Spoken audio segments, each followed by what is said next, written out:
99% of people, products and businesses have two brands.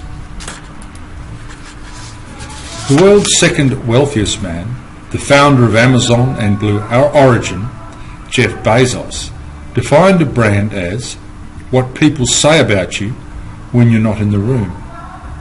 Whilst recognising the validity of this definition, I take issue with the word people, because at the end of the day, the only people that matter are your target audience.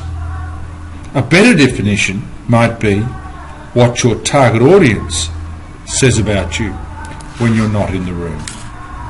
I can think of nothing worse than fighting for a car parking bay, being herded through the aisles of IKEA, eating shitty meatballs, and then having to assemble a mediocre product I just purchased. Now, that doesn't mean that IKEA has a bad brand. It certainly doesn't mean that IKEA should change its brand, especially given how successful it's been. This simply reflects the fact that I am not a member of the IKEA target audience, and that my opinion about them and their brand is irrelevant.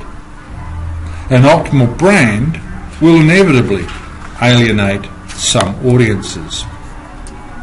The strength of the Bezos definition of a brand lies in its focus on the consumer and the recognition that most individuals, products and enterprises have two brands, their optimal brand and their actual brand. The optimal brand is what the target audience needs to say about you if sales and margins are to be maximised. The actual brand is what the target audience does say about you when you're not in the room. Further, it is the actual brand that consumers buy. Branding is the process of identifying the optimal brand, identifying the actual brand, identifying the gap between the optimal and the actual brand, then eliminating that gap between the optimal and actual brand. Some brands, like IKEA and Apple, continually address all four of these branding requirements. Most brands, however, just define the optimal brand and then hope for the best, forgetting that purchasers never buy on the basis of the optimal brand. The insights? Your optimal brand is the one that will maximise sales and margins. Secondly, your actual brand is what your target audience says about you when you're not in the room.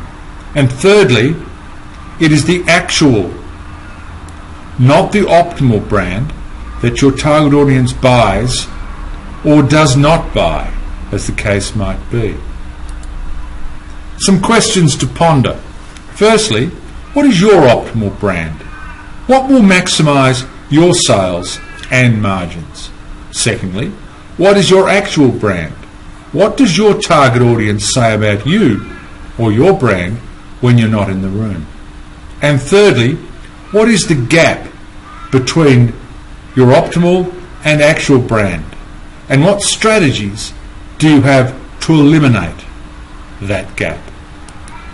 For more, visit www.djohncarlsonesq.com. That's www.djohncarlsonesq.com, or email me, johnc@djohncarlsonesq.com. That's johnc@djohncarlsonesq.com. I'm John Carlson. Thanks for listening.